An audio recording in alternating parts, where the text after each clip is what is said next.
Welcome back, everyone, and good morning. Right now, shorts are spiking and we see the crypto market bleeding. And before we take a look at the charts, I just wanted to kind of come on here and talk with you face to face again and kind of just lay out what we're seeing. So, as I said in my last video, we typically see this type of meltdown prior to the halving. And this is what I would call the great repositioning. So, this is similar to what you would have for witching in the stock market, but for halving, it's more so like the crypto witching. This is where the big portfolios and they start dumping and swapping, and they'll dump to get the prices down, and then they'll rush back in to try and buy it up, take out new options, all that kind of good stuff, just to kind of prepare themselves for where they think the bull run is going to take them and where they think it's going to go. So some targets here is that we're going to see typically over the last few bull runs. I think 2020 uh, Bitcoin had a meltdown of around like 40%, 2016, 20%. I think it'll be really difficult for Bitcoin to get as low as a 40% cut. But we'll take a look here at the charts here. I do think 20% is on the table. And obviously that's going to drag down the crypto market as well, especially if you're in the top 10.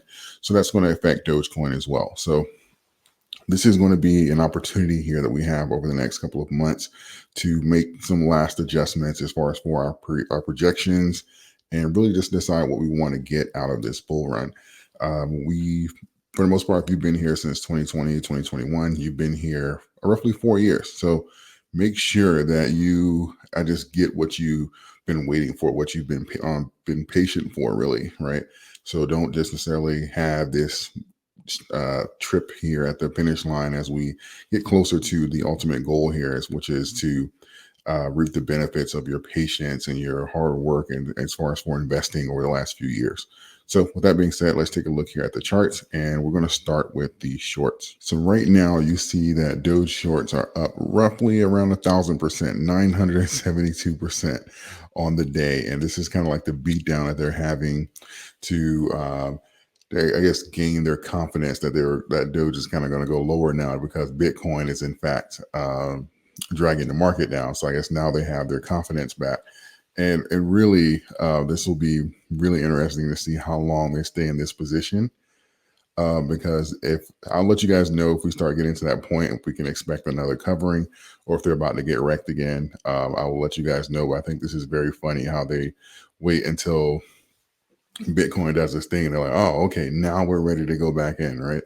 So I think that's very funny. But if we take a look at the tone of the market here, this is really just kind of giving us like the range as far as what we can expect. So this is not necessarily a profit taking right now. We're just getting started in the bull run. Typically, we have around an 18-month window. 100,000 for Bitcoin. If you consider the circumstances, that's not a bull run. So that's letting me know that the prices and the projections are well into six figures, even if we're just looking at historical averages. So again, we're not even close to this run being fulfilled. And even with Dogecoin, we are running early. So even anything that we do now prior to having is a blessing. So even if these points up here running to 21 and even being at 1286 now is an absolute blessing. I made a video a few days ago and I said 15 will hold for now. And we had about 48-hour window after that until Bitcoin started bleeding. And then now we are looking, I don't say looking for necessarily for support, because this isn't retail selling.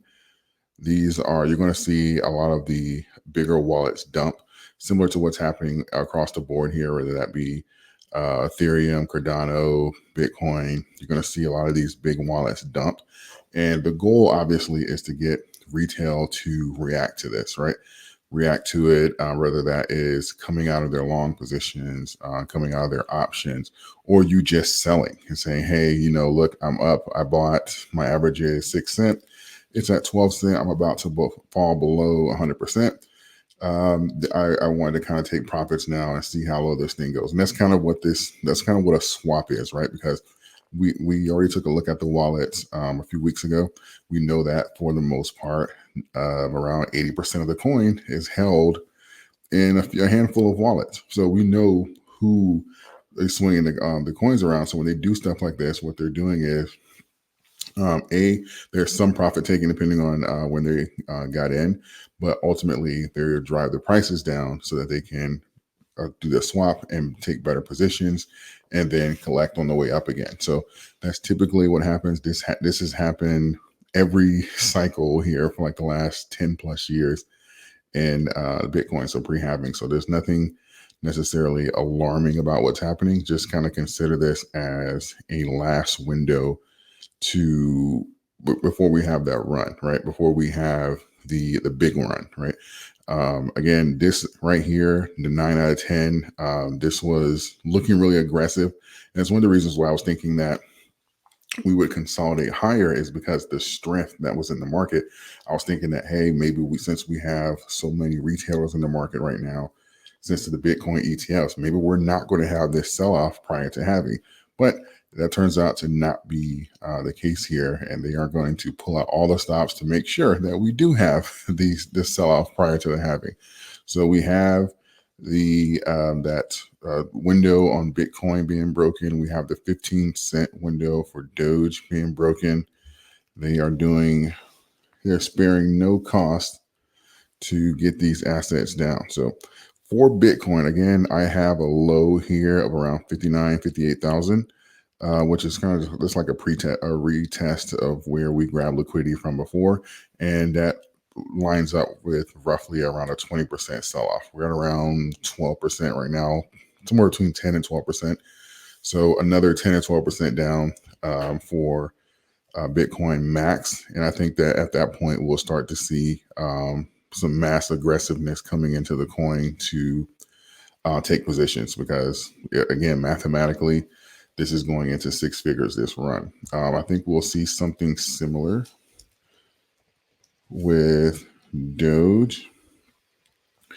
I think we are getting close, especially around 12. I think we're getting close to around max pain here. I'll take a look over the volume over the course of the day, and I actually expect to kind of see some pushback here somewhere between 10 and 12 cents. So I don't necessarily think that Bitcoin dropping another 5 or 10K is going to like drag Doge back to like 6 or 8, at least for now. I think that because if we get the 40% correction, obviously, then that'll be absolutely great. Because if we do have that major sell-off, I'm going to be an absolute buyer down here in this range here. So, but as of right now, we'll just kind of leave that off the table until we get some evidence here based off of volume. And obviously, we'll kind of overlap that with Bitcoin to see, because I do believe once we get around that 20% mark in both assets, because Doge is, I think, 10% on the day. Once we get around that 20% mark, we'll see some buys start to come in, and we'll see how strong that is compared to those wallets dumping to try and get it down. Because typically you have that pushback, and then you don't necessarily want to, the whales don't necessarily want to give up too much of that position, so they will start to come back in. Because of that, if you can't drive it down anymore, or if you're just turning over positions to the retail, it kind of defeats the purpose. So they'll try and get it down as low as they can, but obviously that just depends off of buying pressure from the retailers. But I think that this will be a great opportunity here, especially below these ranges, because again, these ranges like the 18-cent window, all that good stuff, these are all the ranges that are still in play, even for Bitcoin. All those levels, when you're coming back up, when the halving is done, the ETFs are rolling out, and we're officially in the bull run, all those levels are still in place. So just kind of think of this as the lower they drive it, the easier money it is on the way back up, right? And this will be reflected in options. You'll see as those longs and everything start to get taken out, that'll be reflected there. And we'll see a reversal, I believe, in shorts at the very hint that we'll get some volume pushing back in. But we'll certainly see going forward. Let me take one more look here. Yeah, 972.38% so far on the day. About to bump back up to the 72-day average. So again, it's not necessarily like they did anything to position themselves. It's more so like, oh, Bitcoin is bleeding. We know it's going to drag the market down. Let's kind of jump in this and try and recoup some of those, some of that profit we lost a few days ago. So, but again, I think that we will be in great position going forward. Let me try Bitcoin shorts. So that'll be very interesting as well. They are coming out. We definitely had a spike here in Bitcoin shorts prior to having Bitcoin shorts reach the 200-day moving average for the first time this year. So yeah, shorts are coming into the market for sure. This is the highest shorts have been since, as far as on the averages, since October.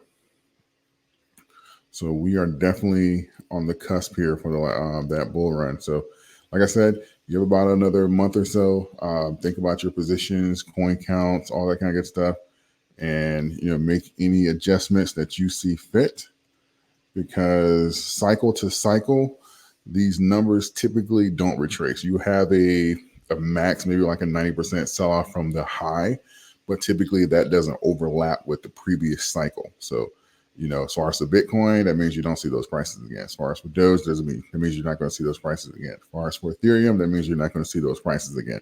So take a good look at these prices here as they drive it down. And when we do those retests, you just pretty much kiss them goodbye. So that being said, I will update you guys as we go out through the day here, especially on the volume. I think that'll be a very interesting thing to see where we're going to get that pushback, and then we will go from there. That being said, if you haven't found value in this video, make sure you consider subscribing to the channel. We're going to hit 100,000 subs this year, and I want you to be in that number. So just kind of check, because I know sometimes people think that they're subscribed and they're not. If you have any questions, comments, leave them in the comment section. I will get back to as many of you as possible, and I will see you guys in the next one.